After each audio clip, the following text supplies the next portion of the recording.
Good morning అమ్మా. వేణుగోపాల్ గారు good morning. Good morning అమ్మా. వేణుగారు, అమరావతిని ఇక ఎవరు మార్చలేని విధంగా కేంద్రం ఒక శాశ్వత ముద్ర వేసింది. మోదీ 12 ఏళ్లు పూర్తి చేసుకునే సందర్భంగా దీనికి ఒక గ్రీన్ సిగ్నల్ ఇచ్చారు. ఏపీకి ఒక గిఫ్ట్ ఇచ్చారు అనుకోవాలా? ఖచ్చితంగా అమ్మా. ముందుగా ప్యానెల్లో ఉన్న సభ్యులకి, ప్రైమ్ వీక్షకులకి గుడ్ మార్నింగ్. ఖచ్చితంగా మీరు అన్నది కరెక్ట్ అమ్మా. ఈరోజు మోడీ గారు 12 సంవత్సరాలు ప్రధానమంత్రిగా ఈరోజు దేశ చరిత్రలో ఎవరికి సాధ్యం కాని విధంగా, ఎవరు చేయలేరనే విధంగా ఈరోజు ఆయన ఒక కొత్త చరిత్రకు నాంది పలికాడు. ఆ శుభదినంన ఈరోజు ఒక రకంగా చెప్పాలంటే అమరావతికి, అలాగే ఆంధ్రప్రదేశ్ రాష్ట్రం ఈరోజు కూటమి ప్రభుత్వ భాగస్వామ్యంలో ఉన్నందుకు ఒక మంచి గిఫ్ట్ ఇచ్చాడని చెప్తాను నేను. ఎందుకంటే అమరావతి ఆల్రెడీ చట్ట రూపం దాల్చింది. అమరావతి రాజధాని అని చెప్పి ఈ రోజు ఒక శాసనం ఆల్రెడీ డిక్లేర్ అయింది గతంలో.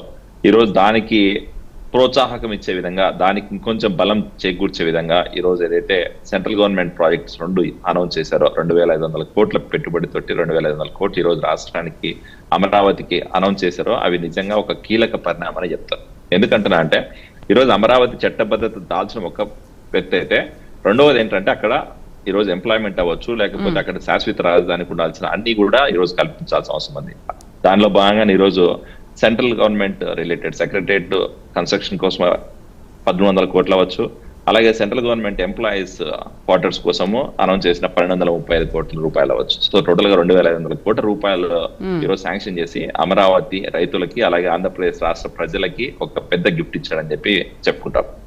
ఇంకా రెండోటి ఏంటంటే అమ్మా, ఇక్కడ ఈరోజు సెంట్రల్ గవర్నమెంట్ ఇచ్చిన ఈ 2 ప్రాజెక్టులకు తోడుగా ఆల్రెడీ అమరావతి డెవలప్మెంట్ కోసం కూటమి ప్రభుత్వం చంద్రబాబు నాయుడు గారి ఆధ్వర్యంలో అక్కడ ఆల్రెడీ చాలా డెవలప్మెంట్ కార్యక్రమాలు జరుగుతున్నాయి. గతంలో మేము చెప్పిన విధంగానే ఈరోజు పర్మనెంట్ క్యాపిటల్ కన్స్ట్రక్షన్ లో భాగంగా సచివాలయం అవ్వచ్చు, అలాగే అసెంబ్లీ అవ్వచ్చు, లేకపోతే ఎమ్మెల్యే, ఎంపీ, అలాగే ఐఏఎస్, ఐపీఎస్ బంగ్లాలు అవ్వచ్చు.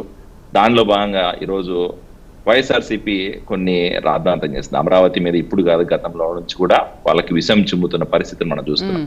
దానికి చెక్ పెట్టే విధంగా, ఎవరు దాన్ని మార్చలేని విధంగా, అమరావతి అంటే ఈరోజు రాష్ట్ర రాజధాని, దాన్ని ఇంకా మార్చడం ఎవరి తరం కాదనే దానికి ప్రూవ్ చేయడం కోసం ఈరోజు ఖచ్చితంగా కూడా స్టేట్ గవర్నమెంట్ దాని మీద ఒక పక్కా ప్రణాళికతో ముందుకు పోతుంది. దానికోసం ఆల్రెడీ ఇప్పుడు 91 మెగా ప్రాజెక్ట్స్, అంటే 91 మెగా ప్రాజెక్ట్స్ ని టెండర్స్ పిలిచి దాని దగ్గర 56,000 కోట్ల రూపాయలు అనౌన్స్ చేసాము మనం. ఇప్పుడు ఆ 56,000 కోట్ల రూపాయల మనీ తోటి కావాల్సిన అన్ని ఈరోజు అక్కడ ఇప్పుడు బిల్డింగ్స్ కడుతున్నాం, పర్మనెంట్ సెక్రటరీ కడుతున్నాం, అసెంబ్లీ కడుతున్నాం, అలాగే ఈరోజు సెంట్రల్ గవర్నమెంట్ సెక్రటరీ కడుతున్నాం, సెంట్రల్ గవర్నమెంట్ ఎంప్లాయీస్ క్వార్టర్స్ కడుతున్నాం, అలాగే స్టేట్ గవర్నమెంట్ ఎంపీస్ కడుతున్నాం.